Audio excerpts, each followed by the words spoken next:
Hello बच्चों, कैसे हो। आशा करता हूँ कि आप लोग बहुत अच्छे होंगे। तो प्यारे बच्चों, जो चैप्टर चल रहा है आपका D and F block elements, इससे पिछले लेक्चर में हमने आपको पढ़ाया था संक्रमण तत्वों के गुण। और इसके बाद जो डी ब्लॉक एलिमेंट्स में दो कंपाउंड दिए हुए हैं बच्चों आपके सिलेबस में, वो कौन कौन से हैं। एक तो मैग्नीज है, मैग्नीज का कंपाउंड है आपका KMnO4। और एक क्रोमियम जो एलिमेंट है उसका कंपाउंड है आपके सिलेबस में K2Cr2O7, पोटेशियम डाइक्रोमेट। इन दोनों कंपाउंड्स को आपको पढ़ना है बच्चों, ठीक है ना। एक किसका है, मैग्नीज का, और एक किसका है, क्रोमियम का। मैग्नीज का कंपाउंड कौन सा बताया हमने, KMnO4। और क्रोमियम का कंपाउंड कौन सा बताया हमने, K2Cr2O7 यानी कि पोटेशियम डाइक्रोमेट, ठीक है ना। ये दोनों कंपाउंड्स बच्चों प्रबल ऑक्सीकारक है। क्या है, प्रबल ऑक्सीकारक, स्ट्रॉन्ग ऑक्सीडाइजिंग एजेंट कहलाते हैं बच्चों ये। क्यों, क्योंकि यहाँ जो Mn है और इसमें जो Cr है, ये दोनों एलिमेंट्स अपनी हाईएस्ट ऑक्सीडेशन स्टेट में इस कंपाउंड को बनाते हैं, ठीक है ना। यहाँ Mn की अगर ऑक्सीडेशन स्टेट निकाली जाए तो +7 आएगी निकल के बच्चों, और यहां अगर क्रोमियम की निकाली जाए तो +6 आएगी, जो कि हाईएस्ट ऑक्सीडेशन स्टेट है, ठीक है ना। कि तो दोनों के दोनों ये स्ट्रॉन्ग ऑक्सीडाइजिंग एजेंट हैं बच्चों, प्रबल ऑक्सीकारक हैं। जब हमें किसी भी कंपाउंड का ऑक्सीकरण करना होता है तो इन दोनों में से कोई सा भी कंपाउंड ले सकते हैं, चाहे तो KMnO4 या फिर K2Cr2O7, और इनके द्वारा हम नवजात ऑक्सीजन प्राप्त करके और उस कंपाउंड का हम ऑक्सीकरण करा सकते हैं बच्चों, ठीक है ना। तो इसलिए ये प्रबल ऑक्सीकारक कहलाते हैं। तो सबसे पहले हम इसमें शुरुआत करेंगे K2Cr2O7, पोटेशियम डाइक्रोमेट, और जैसे ये फाइनल होगा उसके बाद हम आपको पढ़ाएंगे KMnO4, पोटेशियम परमैंगनेट। तो सबसे पहले आप हेडिंग लगाइए डी ब्लॉक के यौगिक यानी कंपाउंड्स ऑफ डी ब्लॉक, ठीक है ना। हेडिंग लगाएंगे बच्चों डी ब्लॉक के यौगिक, compounds of D block, compounds of D block, ठीक है। इसमें सबसे पहले पढ़ना है आपको potassium dichromate, potassium dichromate.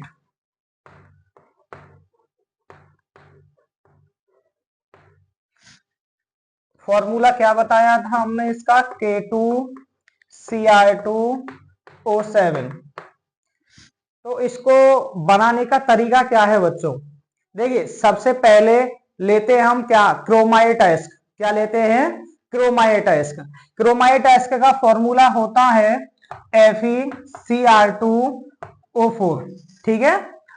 Chromite अयस्क जो है इसका पीस करके बारीक पाउडर बना लेते हैं, चूर्ण बना लेते हैं, और इसमें निर्जल सोडियम कार्बोनेट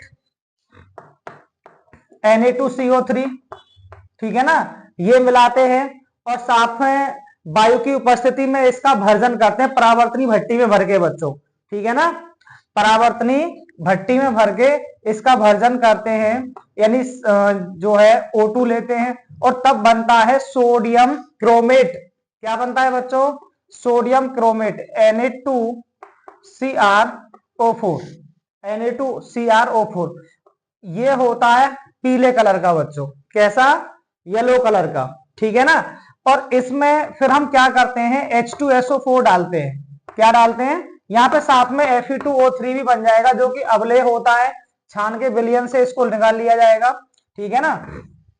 साथ में CO2 भी बनती है, ठीक है। तो जैसे ही हम इसमें H2SO4 मिलाएंगे तो हमें मिलता है बच्चों Na2Cr2O7, sodium dichromate, sodium dichromate. और सोडियम डाइक्रोमेट की रिएक्शन हम पोटेशियम क्लोराइड के साथ जब कराते हैं तो हमें फाइनली मिल जाता है K2Cr2O7, पोटेशियम डाइक्रोमेट। तो ये पूरा प्रोसेस है बच्चों पोटेशियम डाइक्रोमेट बनाने का। सबसे पहले हम क्रोमाइट अयस्क लेते हैं, उसकी रिएक्शन सोडियम कार्बोनेट के साथ कराते हैं बायो की प्रेजेंस में, और उसके बाद जो सोडियम क्रोमेट बनता है उसकी रिएक्शन हम H2SO4 के साथ कराते हैं, जिससे सोडियम डाइक्रोमेट बनता है। सोडियम डाइक्रोमेट की रिएक्शन पोटेशियम क्लोराइड के साथ कराते हैं, जो कि पोटेशियम डाइक्रोमेट देता है। वैसे तो ये सोडियम जो डाइक्रोमेट है इससे भी काम चल जाता, परंतु ये प्रकृति में हाइड्रोस्कोपिक होता है बच्चों। ये कैसा होता है? हाइड्रोस्कोपिक होता है, क्योंकि ये जो वातावरण से वायु, नमी, CO2 है ना, इसको एब्जॉर्ब कर लेता है, और जब एब्जॉर्ब कर लेता है तो टाइट्रेशन के लिए इसको उपयुक्त नहीं माना गया, ठीक है ना।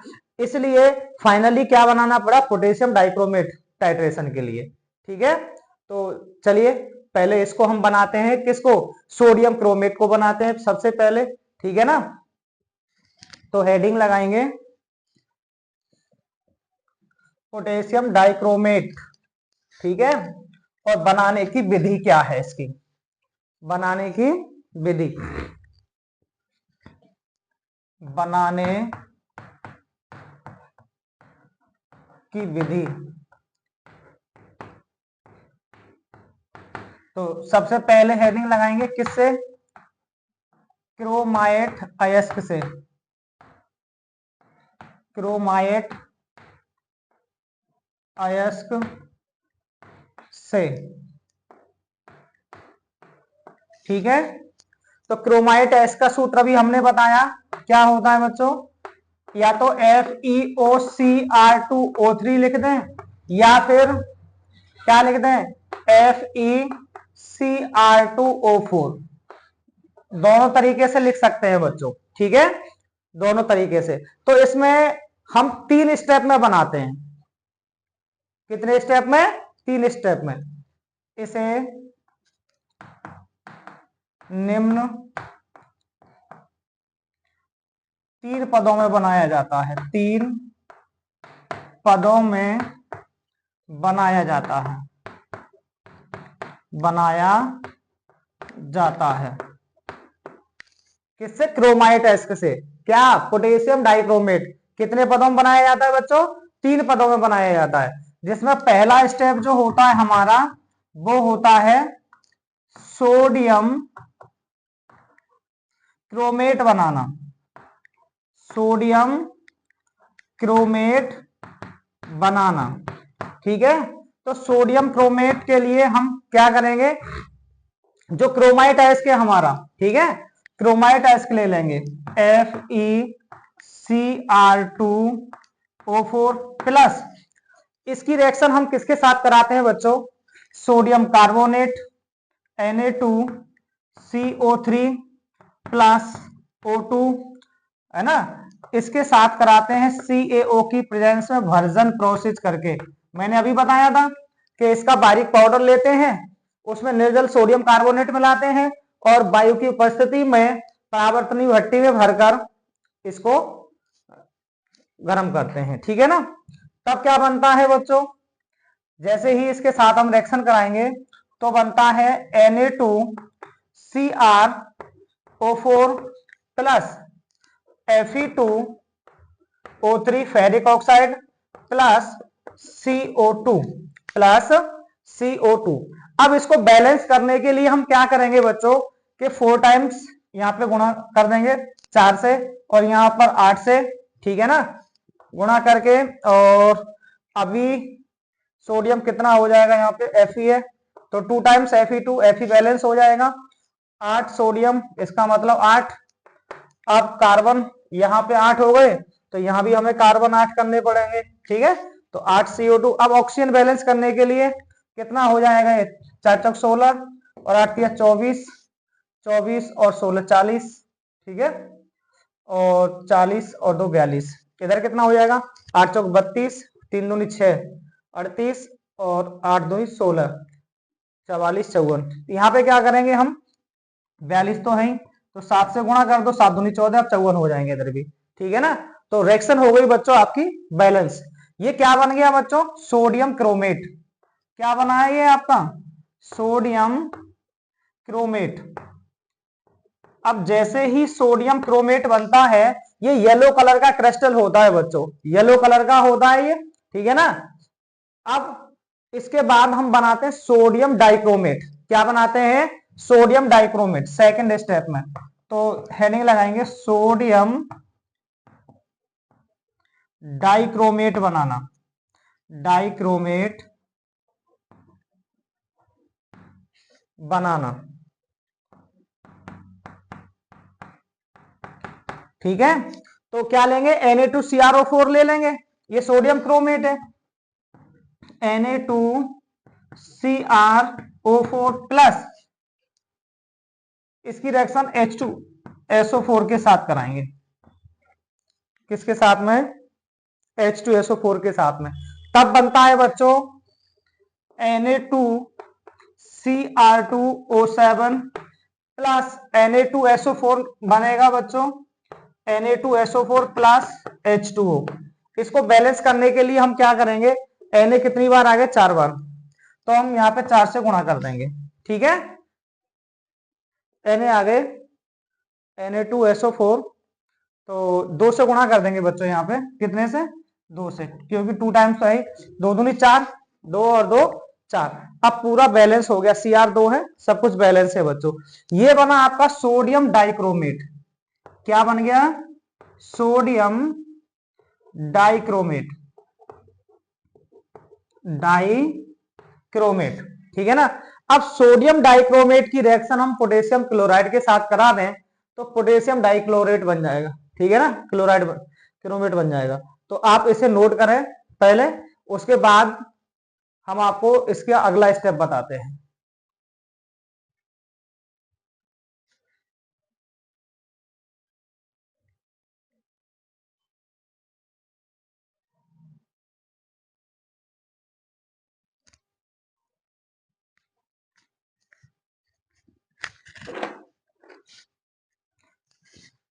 तो आपने नोट किया होगा बच्चों,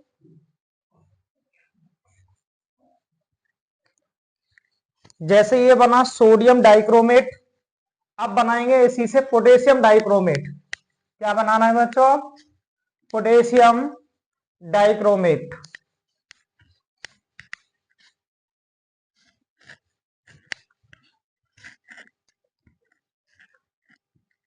नंबर थर्ड,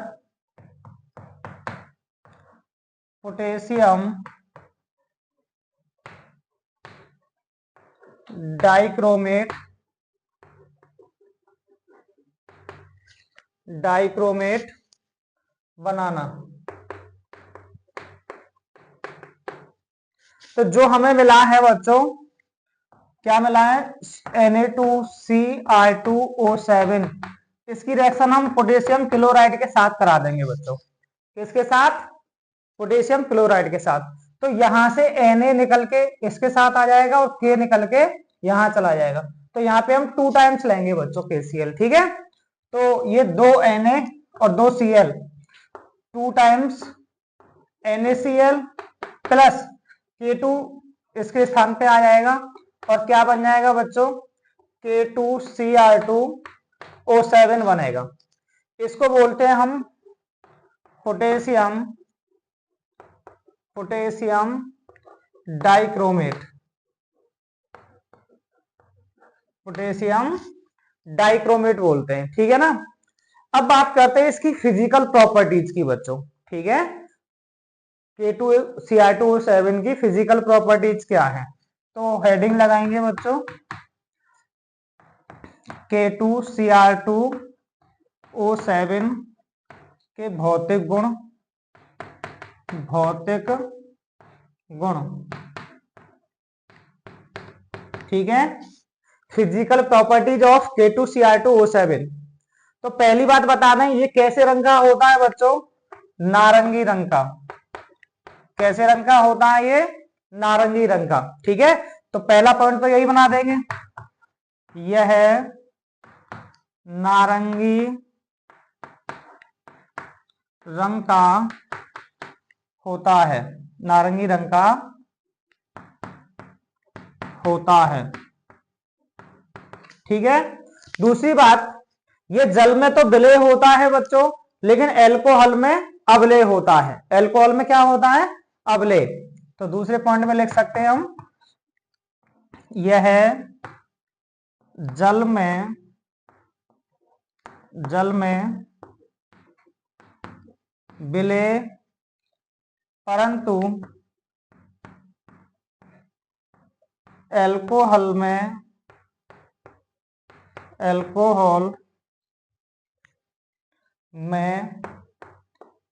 अवलेय होता है,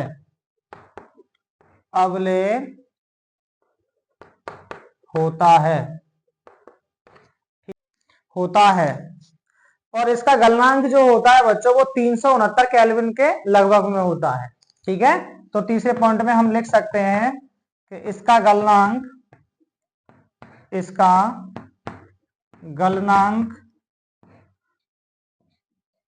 लगभग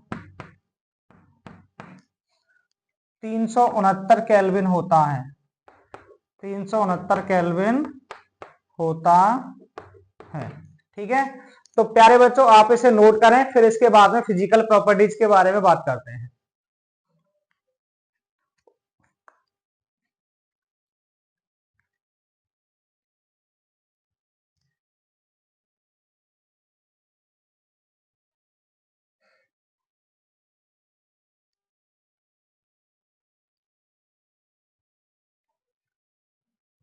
तो अब बात करते हैं बच्चों केमिकल प्रॉपर्टीज की। Chemical properties of K2Cr2O7।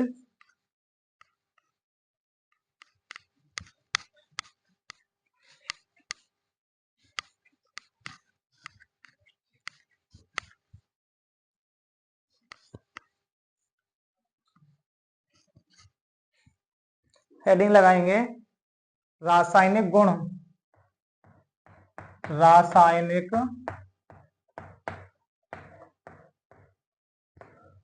गुण, केमिकल प्रॉपर्टीज, केमिकल प्रॉपर्टीज।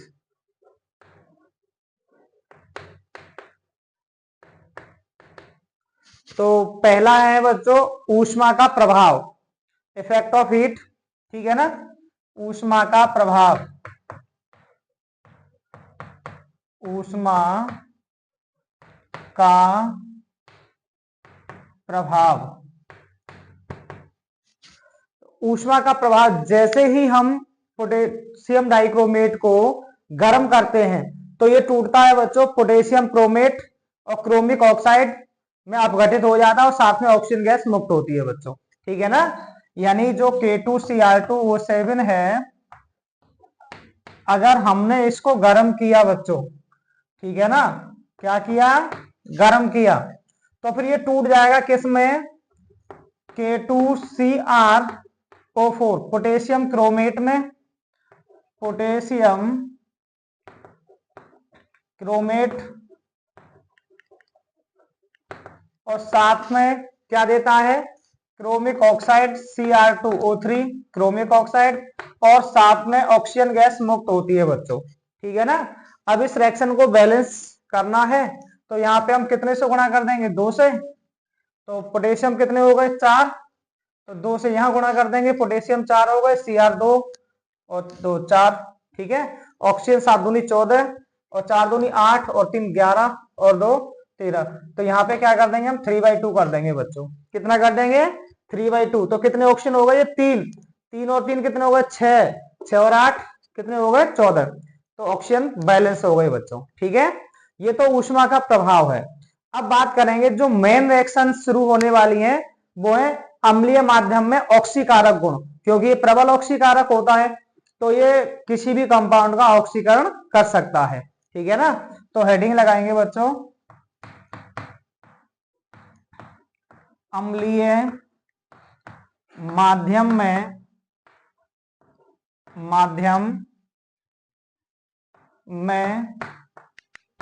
ऑक्सीकारक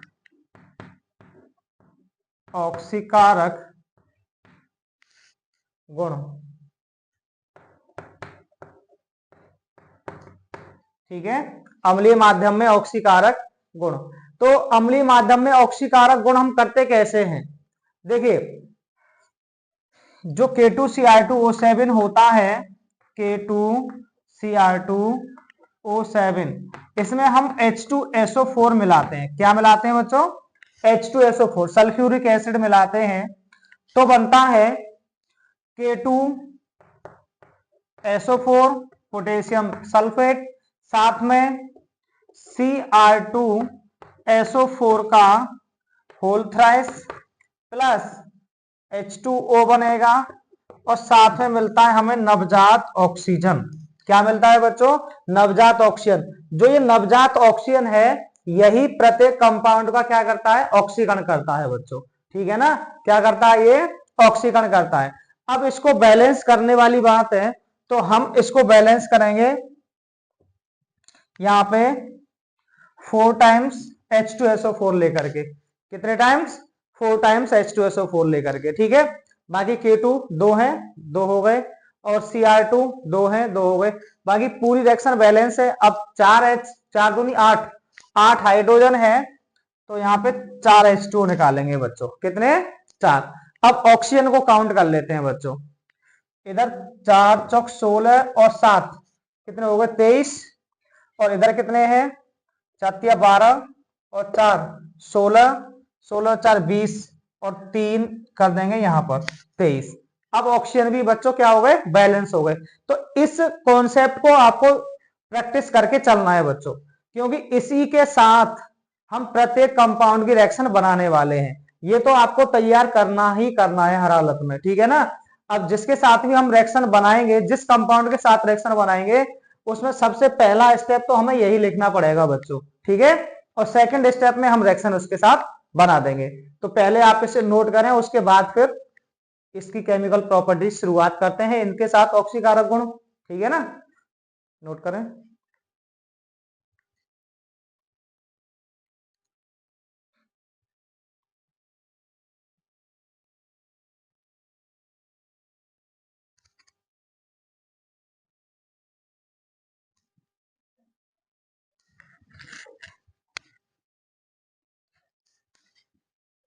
तो हेडिंग लगाएंगे बच्चों अब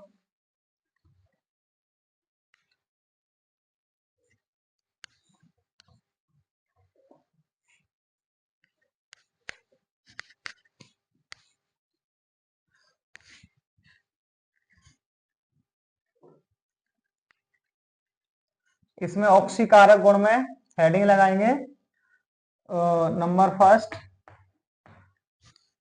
आपका पोटेशियम आयोडाइड से अभिक्रिया,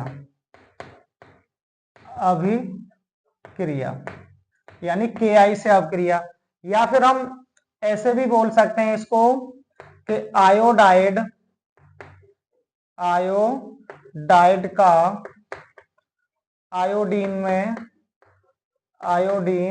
में ऑक्सीकरण, ऑक्सीकरण।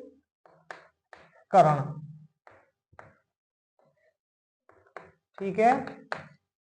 तो स्टेप फर्स्ट तो वही रहेगा बच्चों। ठीक है? स्टेप फर्स्ट में क्या होगा? K2Cr2O7 है और प्लस 4 टाइम्स H2SO4, एरो क्या बनाया था हमने? K2SO4 प्लस Cr2SO4 का whole thrice plus 4 times H2O plus 3 times नवजात ऑक्सीजन। ठीक है बच्चों? अब स्टेप सेकंड में हमें जिसके साथ रिएक्शन करनी है उसके साथ बनाते चलेंगे बच्चों। स्टेप सेकंड हमें किसके साथ करनी है बच्चों? KI के साथ, पोटेशियम आयोडाइड के साथ। तो KI ले लिया। अगर KI के साथ हम ये नवजात ऑक्सीजन यहां पर ले लेते हैं तो कोई भी प्रोडक्ट डायरेक्ट नहीं बनेगा। अगर कोई प्रोडक्ट डायरेक्ट नहीं बन रहा है तो इसमें थोड़ा सा अम्ल मिलाने की हमें और आवश्यकता होती है। तो इसीलिए हम इसको और ज्यादा अम्लीय करते हैं, यानी कि इसमें H2SO4 मिला लेते हैं बच्चों, और फिर नवजात ऑक्सीजन। कौन सा? ये वाला नवजात ऑक्सीजन, क्योंकि यही तो इसका ऑक्सीकरण करेगा। ठीक है ना? तो फिर क्या बनेगा बच्चों? ये बन जाएगा, देखो पोटेशियम आयोडाइड के 2 अणु लेते हैं तो K2 और SO4, क्या बन जाएगा K2SO4 प्लस ये वाला H2 और ये नवजात ऑक्सीजन क्या बना देंगे H2O प्लस यहाँ क्या बचा 2 टाइम्स I, तो ये बन जाएगा I2। क्या बन जाएगा I2, यानी आयोडीन में ऑक्सीकरण हो गया बच्चों इसका। देखिए यहाँ पोटेशियम आयोडाइड जब था तो आयोडीन की ऑक्सीकरण संख्या -1 थी, K प्लस और I माइनस था ये, ठीक है ना। अब यहाँ पे आयोडीन I2, तब इसकी ऑक्सीकरण संख्या कितनी हो गई 0, यानी कि माइनस से किस में आ गई प्लस में, 0 हो गई, -1 से 0 हो गई, तो इसका मतलब ऑक्सीकरण संख्या बढ़ गई बच्चों, ठीक है ना। अर्थात पोटेशियम आयोडाइड का ऑक्सीकरण हो गया, अर्थात आयोडाइड का किस में ऑक्सीकरण हो गया, आयोडीन में ऑक्सीकरण हो गया, ठीक है। अब क्या करेंगे हम इस सेकंड स्टेप में गुणा कितने से करेंगे बच्चों 3 से, क्योंकि ऑक्सीजन से ऑक्सीजन कट जाता है, ठीक है। 3 से गुणा करेंगे और फाइनली दोनों स्टेप को ऐड कर देते हैं, दोनों स्टेप को जोड़ देते हैं, यानी इस ऑक्सीजन से ये वाला ऑक्सीजन फाइनली ऐसे करके काट देते हैं, ठीक है ना। तो अब हमारे पास क्या आएगा रिएक्शन, देखो K2Cr2O7 प्लस, ठीक है, और ये Ki कितने बार हो जाएंगे 3 से गुणा करेंगे, 3 दूनी 6, Ki प्लस 3 का गुणा इसमें करेंगे तो 3 H2SO4 और 4 ये है, तो कितने हो जाएंगे 7 टाइम्स H2SO4। इधर कंप्लीट हो गया पूरा। इसके बाद आगे बढ़ेंगे, K2SO4 ये वाला है और K2SO4 ये वाला कितनी टाइम्स 3 टाइम्स, क्योंकि 3 से गुणा हो रहा है, तो 3 और 1 कितना हो गया 4 टाइम्स K2SO4, ठीक है। K2SO4 प्लस Cr2SO4 का होल थ्राइस प्लस, देखिए 4 H2O ये वाले हैं और 3 ये वाले हैं, क्योंकि 3 से गुणा हो रहा है, तो 4 और 3 कितने हो गए 7 H2O प्लस 3 से I2 में गुणा करेंगे तो 3 टाइम्स I2, ठीक है। ये आपकी कंप्लीट रिएक्शन हो गई बच्चों, और ये बिल्कुल पूर्ण रूप से बैलेंस रिएक्शन है, ठीक है ना। तो इसी प्रकार से हम किसी के भी साथ रिएक्शन बना सकते हैं। देखिए एक रिएक्शन और बनाते हैं सेकंड, ठीक है। H2S से अभिक्रिया हाइड्रोजन सल्फाइड, ठीक है ना, हाइड्रोजन सल्फाइड से अभिक्रिया, या फिर हम कह देंगे सल्फाइड का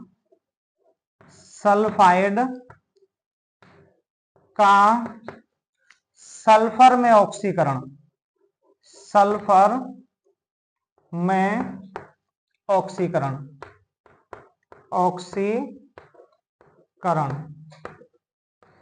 ठीक है। सल्फाइड का किस में ऑक्सीकरण बच्चों, सल्फर में ऑक्सीकरण। देखिए स्टेप फर्स्ट तो यही रहेगा, स्टेप फर्स्ट तो हमें हर बार यही लिखना है, यही वाला स्टेप लिखना है बच्चों। क्या है K2Cr2O7 plus 4 times H2SO4 arrow K2SO4 plus Cr2SO4 का whole thrice plus 4 times H2O plus 3 times नवजात ऑक्सीजन।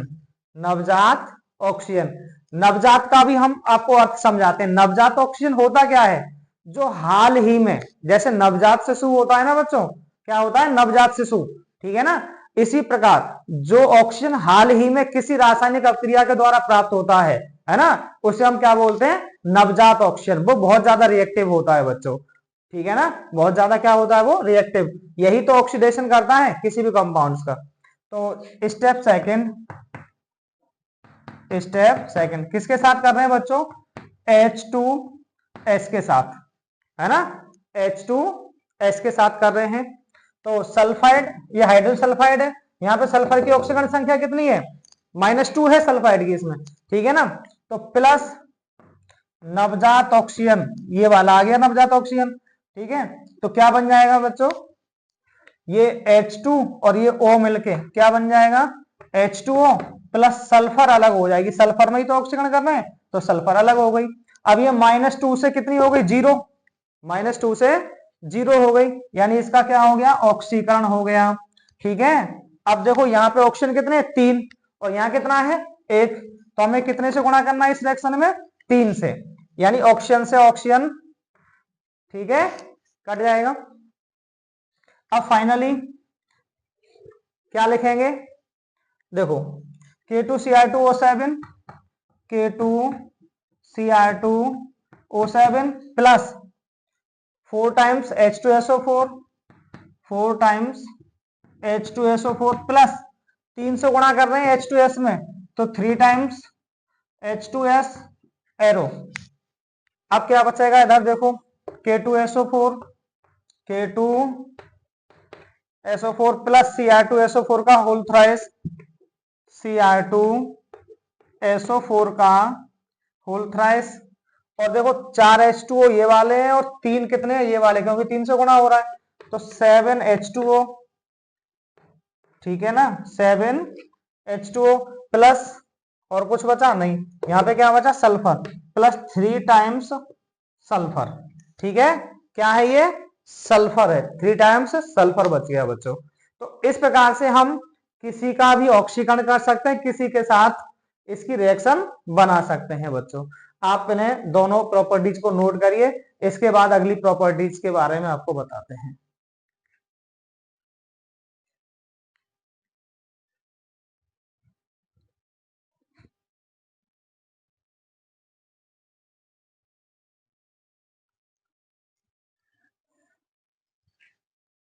अब तीसरी हेडिंग लगाएंगे बच्चों,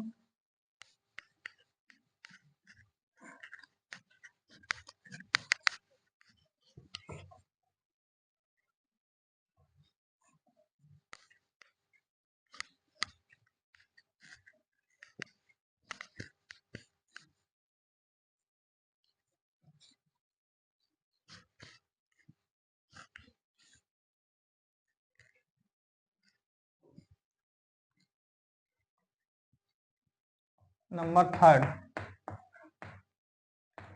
SnCl2 से अभिक्रिया, SnCl2 का नाम होता है बच्चों स्टेनस क्लोराइड। क्या नाम होता है? Stannous chloride. तो या करके हम इसको ऐसे भी लिख सकते हैं कि स्टेनस का स्टेनिक में ऑक्सीकरण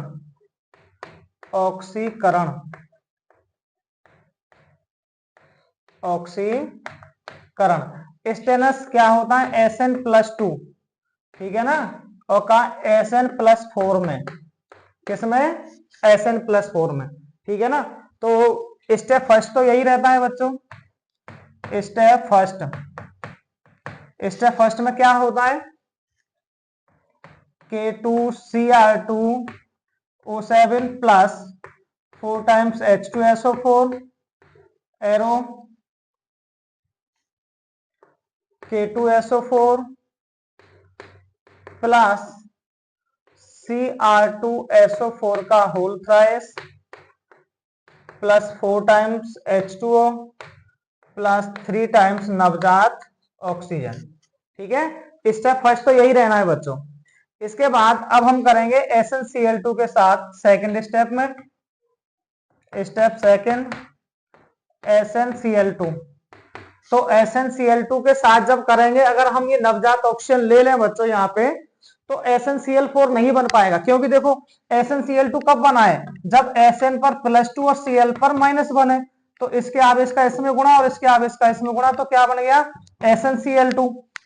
अब हमें क्या करना है? स्टेनस का स्टेनिक में, यानी Sn+2 का Sn+4 में ऑक्सीकरण करना है बच्चों। तो Sn+4 का मतलब है कि SnCl4 बनना चाहिए। क्या बनना चाहिए? SnCl4। तो इसलिए हम इसमें HCl मिलाएंगे। क्या मिलाएंगे इसमें? HCl, ठीक है ना, HCl, वो भी 2 टाइम्स। कितने टाइम्स? तभी तो 2 क्लोरीन बढ़ पाएंगे इसके साथ, और साथ में नवजात ऑक्सीजन, साथ में ये नवजात ऑक्सीजन। तो SnCl2 और 2 Cl यहां से ले लेंगे बच्चों, तो बन जाएगा SnCl4 प्लस 2 हाइड्रोजन और 1 ऑक्सीजन मिलके बन जाएगा H2O, और इसमें गुणा कितने से कर देंगे बच्चों? कितने से गुणा कर देंगे? 3 से, क्योंकि 3 ऑक्सीजन है, तो ऑक्सीजन से ऑक्सीजन, ठीक है। अब इसके बाद इसको फाइनली क्या कर देंगे बच्चों, ऐड कर देंगे, जोड़ देंगे। क्या बनेगा, K2Cr2O7 plus 4 times H2SO4 plus 3 times SnCl2, 3 से गुणा हो रहा है ना इसमें, 3 टाइम्स SnCl2 प्लस 3 दूनी 6 HCl, और इधर क्या बनेगा आपका K2SO4 प्लस Cr2SO4 का होल थ्राइस प्लस 3 से इसमें कर देंगे 3SnCl4, ठीक है, प्लस 3H2 और 4 ये है 7H2O।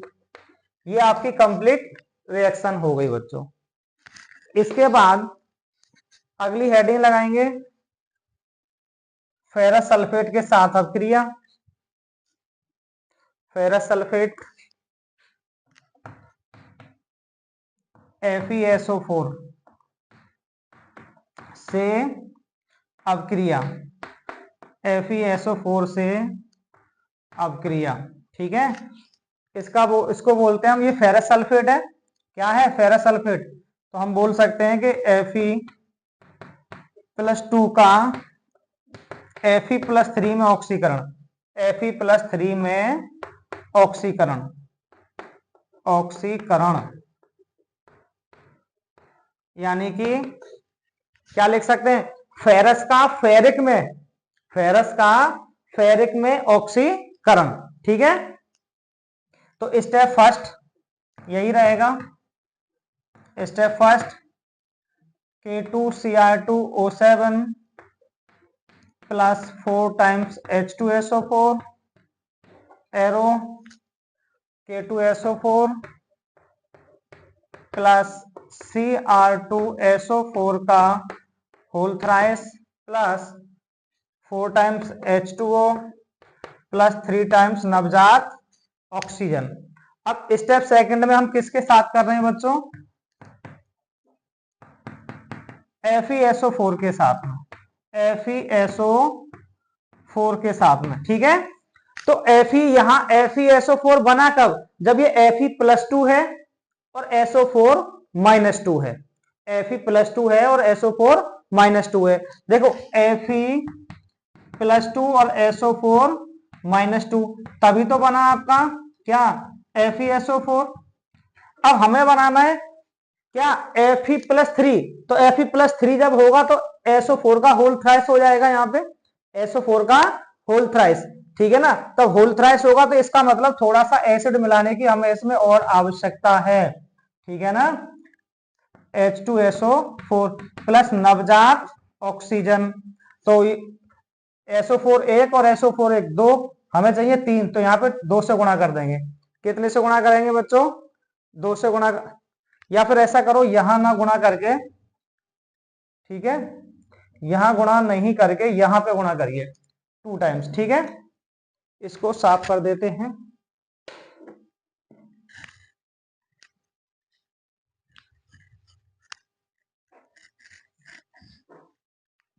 तो अब क्या बनेगा ये आपका Fe2SO4 का होल थ्राइस, ठीक है।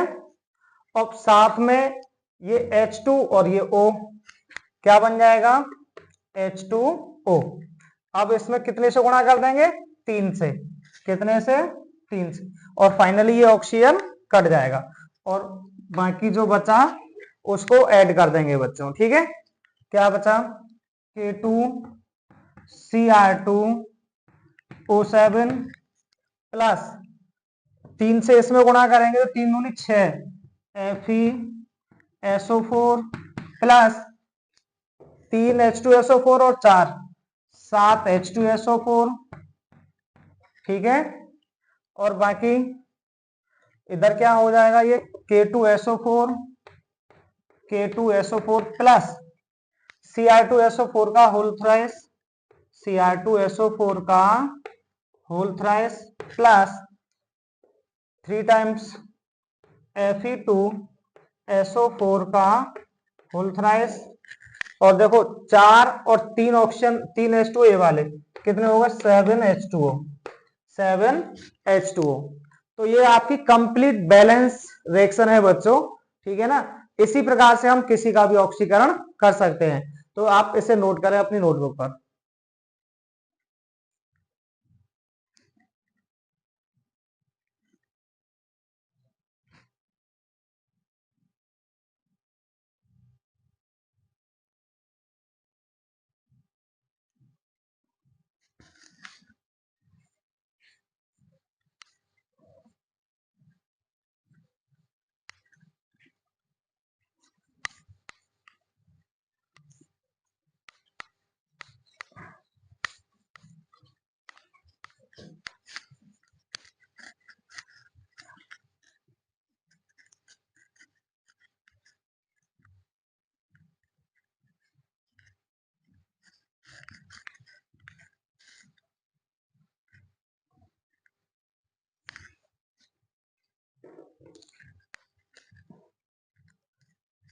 अब है बच्चों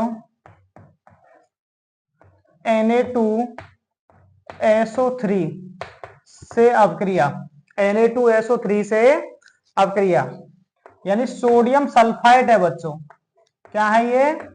सोडियम सल्फाइड, ठीक है ना, सोडियम सल्फाइड।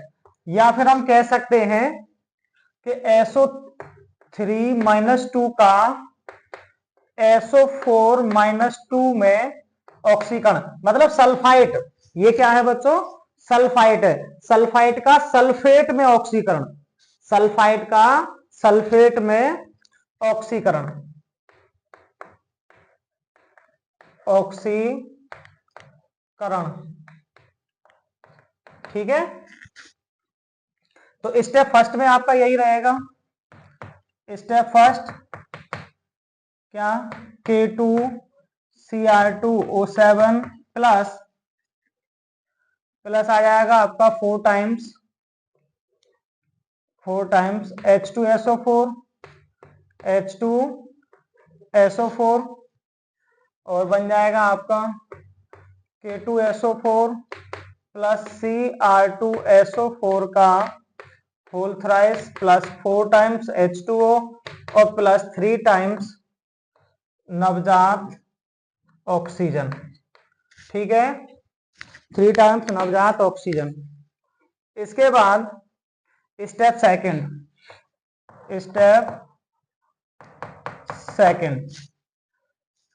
यहां पर ले लेंगे हम Na2SO3 प्लस, देखिए सोडियम सल्फाइड है बच्चों, ये क्या है? सोडियम सल्फाइड, Na2SO3, और इसको हमें किस में चेंज करना है? सोडियम सल्फेट, Na2SO4, ठीक है ना।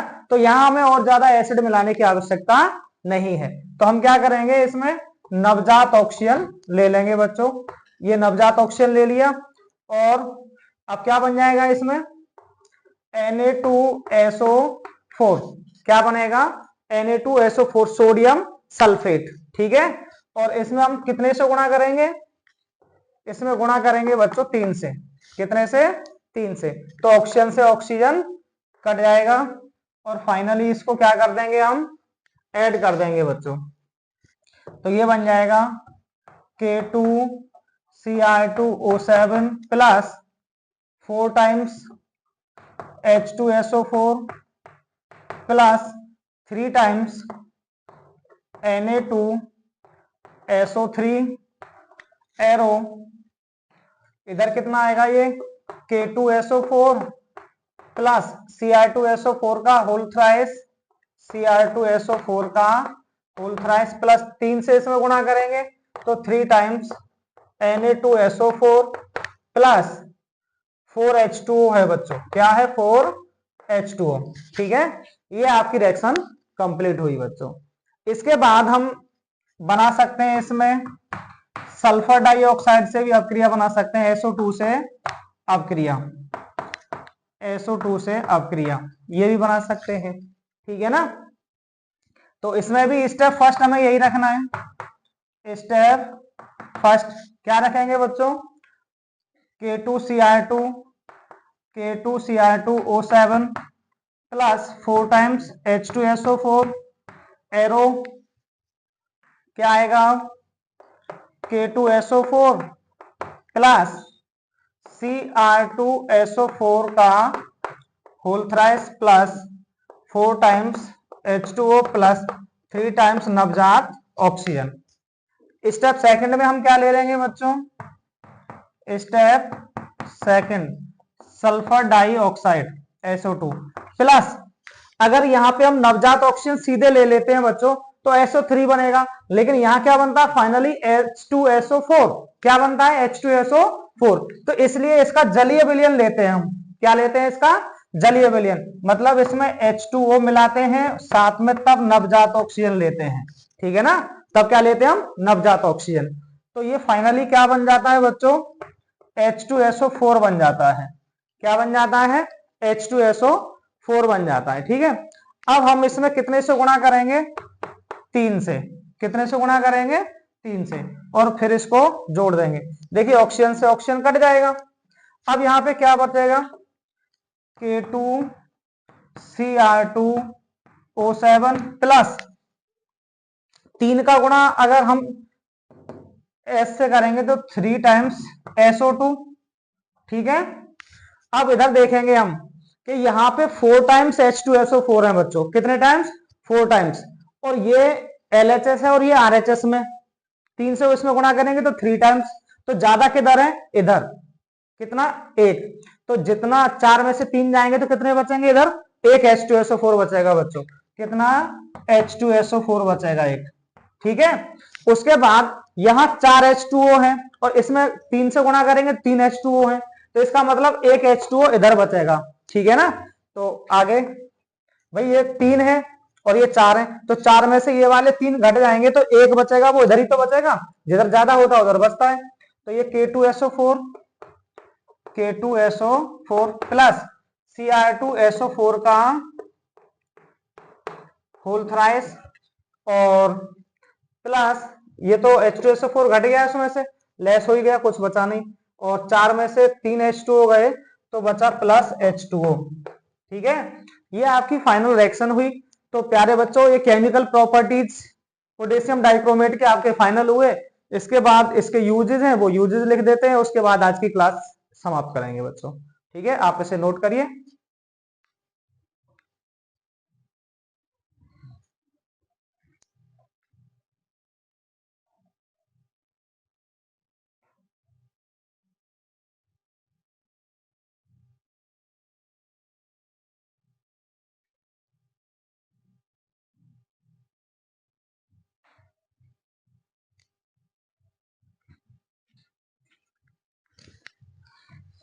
चलिए बच्चों फाइनली इसके यूजेस की बात करेंगे, और ये टॉपिक आपका पूरा खत्म हो गया बच्चों। अगली क्लास में हम आपको पढ़ाएंगे KMnO4, अगली क्लास में KMnO4।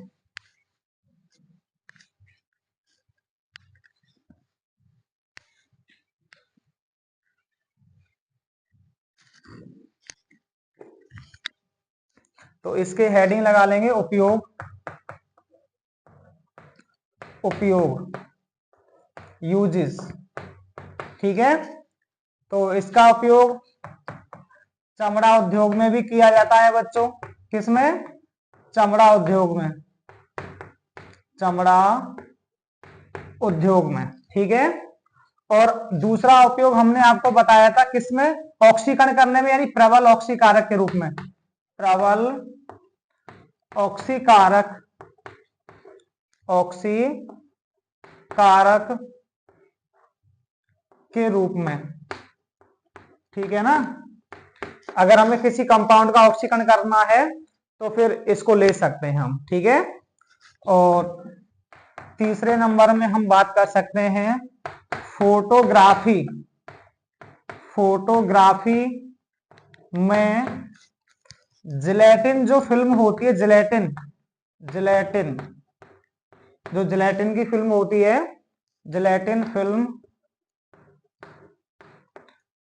के कठोरीकरण में, कठोरीकरण में,